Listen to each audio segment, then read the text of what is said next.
भनेको कपाल कोरिरहेको देख्दिनस्? उज्जा न के? म ऐना हेरेर कपाल बनाइरहेको छु के कस्तो?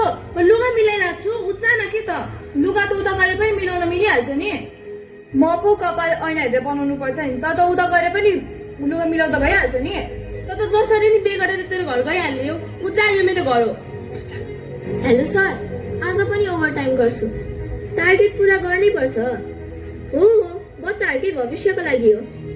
ल सर, म निस्किहालेको त्यसो भए। ल विजय कोमल, यो पैसा राख अनि स्कुलमा जे मन लाग्छ त्यही खाऊ है।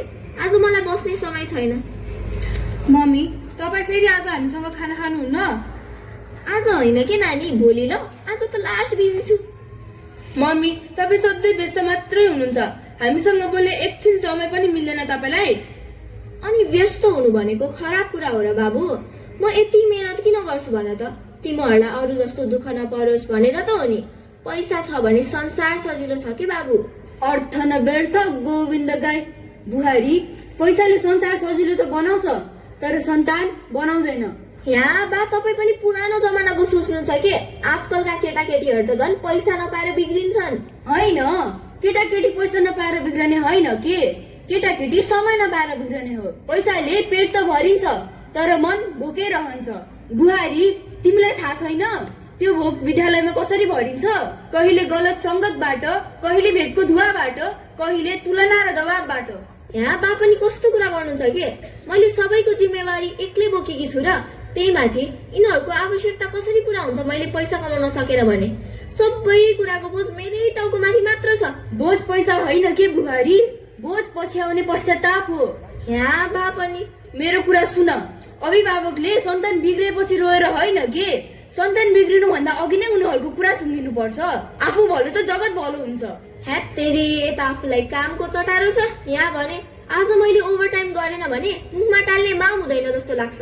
अनि यिनीहरूको पनि बेजोक हुन्छ जस्तो लाग्छ। ल म निस्केको, मलाई हतार छ, म गएको। हजुरबा, हामी पनि गयो है। सधैँ यस्तै झगडा गरेर त हामीले ढिलाउने, फेरि स्कुलमा गाली खाइन्छ। ओइ बहिनी, हिँड नमचिने पिङको सय झट्का भन्थे। यी माउरो बच्चाहरूको के पारा हो के बारा हो, म त बुझ्दिन।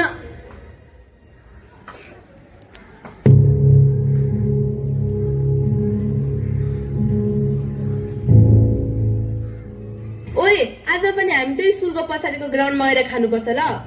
भइहाल्छ नि। ओए, के खाने? त्यही खाने के खाने? त्यही के को त्यही के को? यसले त केही बुझ्दैन भने कस्ती रहेछ। हे भगवान, म तँलाई कसरी सम्झाम? त चुप लाएर हिँड त, म तँलाई खाना सिकाइहाल्छु नि। ओइ गौरव, सर म्यामले हेर ल। राम्ररी हेर्ने फेरि। हेर्छु। फेरि एक्लै भाग्लास्? भाग्दैन कि, चुप लाएर त्यहाँ खा। ल खाए है त्यसो भए।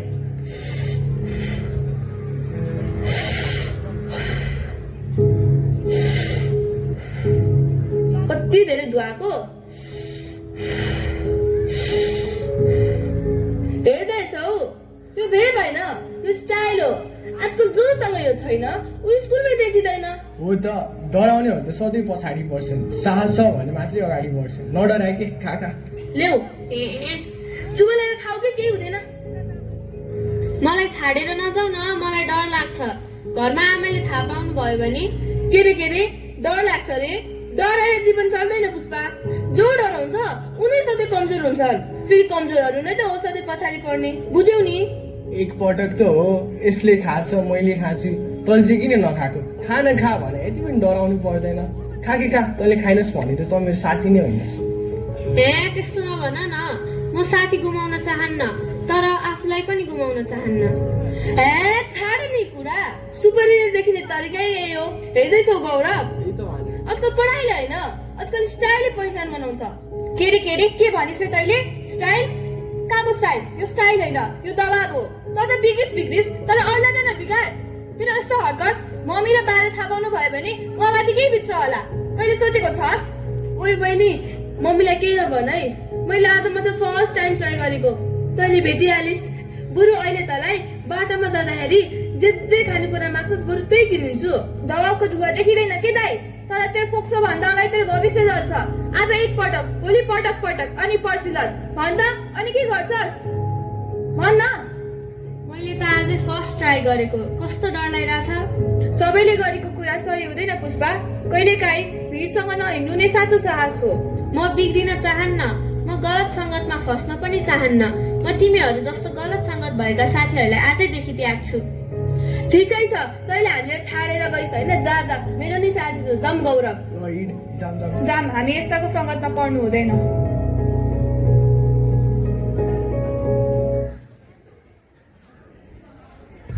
मामु आज खाजामा के छ? आज खाजामा भुटेको मकै र गुन्द्रुकको अचार छ छोरी। ओहो, कस्तो मिठो। मामु, हजुरलाई थाहा छ?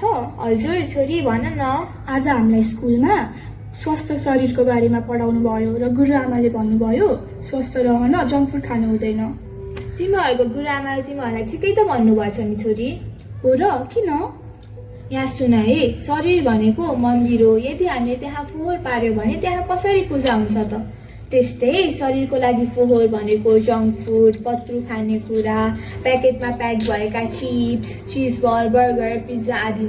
यदि हामीले यस्तै अस्वस्थकर खाना खायो भने हामी कसरी स्वस्थ रहन्छौँ त? त्यही भएर तिमीहरूको गुरुआमाले तिमीहरूलाई स्वस्थ रहनको लागि जङ्क फुड खानु हुँदैन भन्नुभएको, बुझ्यौ? आमा, तपाईँले हामीलाई सबै खानेकुरासँगै सोच्न सिकाउनु भएको छ। हामी कति खाँदैछौँ, के खाँदैछौँ, त्यो स्वस्थवर्धक छ कि नै, केले हाम्रो शरीर बलियो भन्छ, सबै कुरा। नानीहरू याद राख, स्वास्थ्य र संस्कार पैसामा छैन, योजना, सोच र आत्मसंयममा छ। यदि तिमीहरूको योजना र सोच राम्रो छ भने तिमीहरूको स्वास्थ्य आफै निर्माण हुन्छ। कस्तो पिरो आमा? है दिदी, पिरो भए पनि तर कस्तो मिठो छ। है, त्यसैले त हामीले जङ्क फुड खानै छोड्यौँ। केएफसी जस्तो खानेकुरा भए पनि त्यसमा स्वाद मात्रै छ, तर सोच र स्वास्थ्य भन्दा ठुलो के छ र? मैले बुझेँ, भोलि स्वस्थ रहन आजको सोच र विकल्पमा निर्भर छ। हो नि नानीहरू, हाम्रो सानो सानो निर्णयले नै हाम्रो भोलिको स्वास्थ्य निर्माण गर्छ। बजेट बढी होइन, ध्यान, समय र माया चाहिन्छ। भनिन्छ नि, बुझ्नेलाई श्रीखण्ड, नबुझ्नेलाई खुर्पाको बिल। मेरी छोरी पनि अब उखान भन्ने भएछन्। हो नि, जसले बुझ्यो बुझ्यो, जसले बुझेन उसकै नोक्सान। ल उठ उठ, होमवर्क गर्न ढिला भइसक्यो। हस् आमा, हामी उठिहाल्यौँ।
छिमेकीको छोरा यसपालि पनि फर्स्ट भएछ।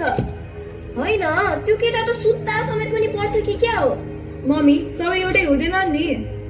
त्यही त समस्या हो, उनीहरू सक्छन्, तिमी किन सक्दैनौ भन त? मैले तिमीलाई के चाहिँ कमी दिएकी छु र? मोबाइल, फिस, पैसा, किताब सबै त दिएकी छु। मम्मी, म कोसिस गर्छु, तर जति कोसिस गरे पनि म कहिले पुग्दिन जस्तो लाग्छ मम्मी। हो, त्यस्तै पुग्दिन जस्तो भावना लिएर बस्यो भने तिमी जिन्दगीमा कसरी अगाडि बढ्छौ भन त? अरूसँग तुलना नगरी प्रगति नै हुँदैन यो समयमा। आन्टी, तपाईँलाई थाहा छ, स्कुलमा पनि हामीलाई यस्तै तुलना गरिन्छ, को अगाडि को पछाडि। वा, त्यो त कस्तो खतरा। अनि म चाहिँ गए गुज्रिएको रे। लाग्छ कि हामी मान्छे नै होइनौँ, नम्बर जस्तो। हो, त्यसैको लागि त मेहनत गर्नुपर्छ नि नानी। घरमा तुलना, स्कुलमा बुलिङ, बिचमा हामी न त कतै भाग्न पाउँछौँ, न त रोएर देखाउन। मम्मी, म पढाइमा मात्र होइन, म मान्छे हुनमै फेल भयो जस्तो लाग्छ मम्मी। त्यस्तो भन्नु हुँदैन छोरी। तर तपाईँका ती शब्दहरूले मलाई त्यही महसुस गराउँछन् मम्मी। म अरू भन्न खोज्दा आफू हराउँछु। आन्टी, हामी बिग्रिएका होइनौँ, हामीले तुलना सहन नसकेका हौँ। हरेक बच्चामा आफ्नो क्षमता हुन्छ, त्यो कुरा अभिभावक, शिक्षक र सबैले बुझ्नुपर्छ। हामी गयौँ आन्टी, प्रोजेक्टको काम पनि गर्नु छ, उसलाई पनि लगे है। ल ल जाऊ, तर दायाँ बायाँ चाहिँ नजाऊ नि, फेरि पढ्नै जाऊ।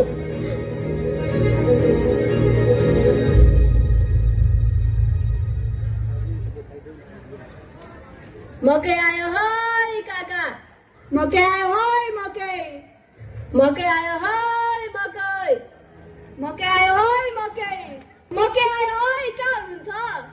होइन भोलि त सोमबार हो, आजै राख्नु न, भोलि महँगो भएपछि कताबाट लिने? अब एउटा चाउचाउको दाममा एउटा मकै आउँछ हौ, कहाँ हुनुहुन्छ? होइन आजकल त मान्छेहरूले मकै किन्न छाडेको, मकैको सट्टा त कन्टेक्स खाने रे, बर्गर खाने रे, के खाले भयो मान्छे नि। लु आमै कति हरियो मकै दिदी, 2वटा दिनु भइहाल्छ नि, कति हो?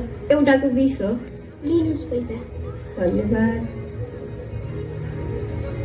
होइन दिदी सुन त, मैले के सुनेको हिजो, त्यहाँ माथिल्ला घरे काका छ नि त, उहाँको जेठो छोराको 7 वर्ष भएर बिहे गरेको, अहिलेसम्म सन्तान खै भनेर के गर्नु उहाँको आफ्नो छोरालाई भन्ने आफैलाई गाह्रो हुने हो सोच्दा त। लु अब सोच न दिदी, मान्छेहरूलाई के छ र, आजकल जीवनशैलीको नाममा खाना पकाउनसम्म फुर्सद हुँदैन। बच्चाहरूलाई के पढाइमा B+, खेलकुदमा C+, खान्छन् के जङ्क फुड, के पिज्जा, बर्गर, के म त बुझ्दै होइन, यो कुरा त मेरै छोरीसँग मिल्यो नि। हजुरहरूले मेरै छोरीको बारेमा कुरा गर्नु भएको त होइन? होइन कता साँच्चै मकैलाई कति हो एउटालाई? एउटाको 20 हो। 8वटा हालिदिनु न, भइहाल्छ नि। मेरो छोरीको जीवन पनि यस्तै कुरामा अल्झिएको छ। बिहे भएको 3 वर्ष भइसक्यो, ऊ आमा बन्न चाहन्छ, तर पटक पटक समस्या आइरहेको छ। के गर्नु, भाग्यमै रहेनछ। होइन हामीले तपाईँको छोरीको बारेमा कुरै गरेको होइन, हामीले त्यहाँ माथिल्ला घरे काका छ नि त, हो उहाँको जेठो छोराको 7 वर्ष भएर बिहे गरेको, अहिलेसम्म छोरा छोरी छैन भने तपाईँको छोरीलाई चाहिँ के भयो र? राम्रै गरेर हुर्काउनु भएको थियो त। के गर्नु, मैले त आफ्नो छोरीलाई राम्रो खाना लाउन दिएकी थिएँ नि, तर उसको श्रीमानको अस्वस्थ जीवनशैलीका कारण ऊ आमा बन्नै सकेकी छैन। ऊ एउटा भुमरीमा फस्दैछ। दिदी अब एकचोटि डाक्टरलाई देखाउनु न, के थाहा तपाईँको समस्याकै समाधान भेटिन्छ कि। हुन त लैरहेको हो, त्यही पनि एकचोटि फेरि प्रयास गरौँला नि। ल ल म गएको है। ए भइहाल्छ नि।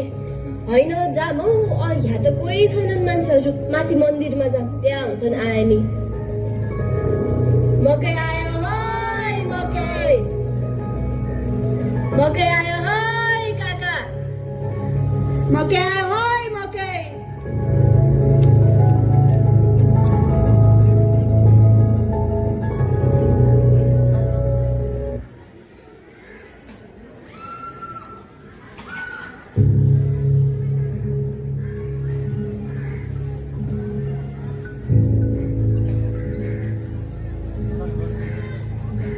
Next patient, please.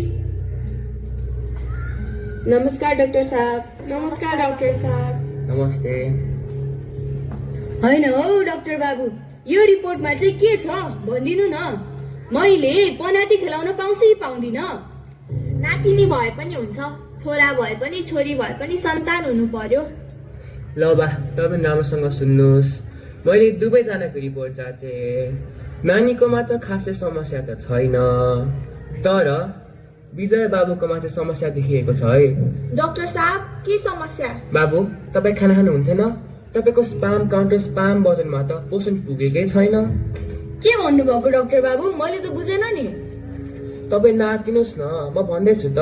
उहाँलाई लामो समयको पोषणको अभाव, अत्याधिक स्मोक, वेप, जङ्क फुड, साथै प्लास्टिकमा बन्द हुने खानेकुरामा प्रयोग गरिने सिल्भर लिड र ककलिड उहाँको ब्लडको मात्रामा त अनकाउन्टेबल रहेछ। यसै कारणले गर्दा उहाँको रिपोर्टमा यो समस्या आएको हो। फर्टिलाइजेसन गर्ने अङ्गहरूले उत्पादन गर्ने होर्मोनहरू त उत्पादनै हुन सकेको छैन।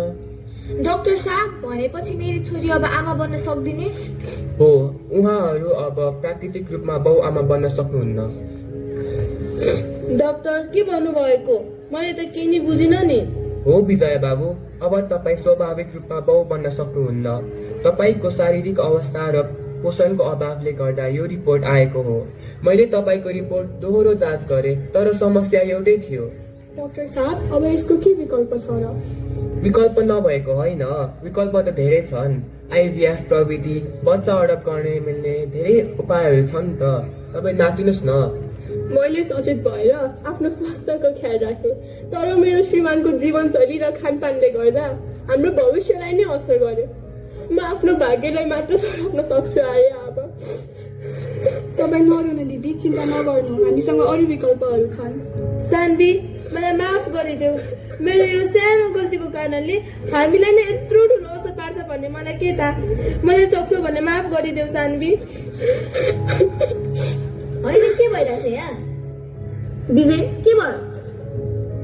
होइन डाक्टर साहब, के भइरहेछ क्या यहाँ? कोही बोलिरहेको छैन नि त। ए बा, भन्नु न के भयो? सान्वी, के भयो भन न, किन रोइरहेको? सान्वी भन न, के कोही पनि बोलिरहेको छैनन्?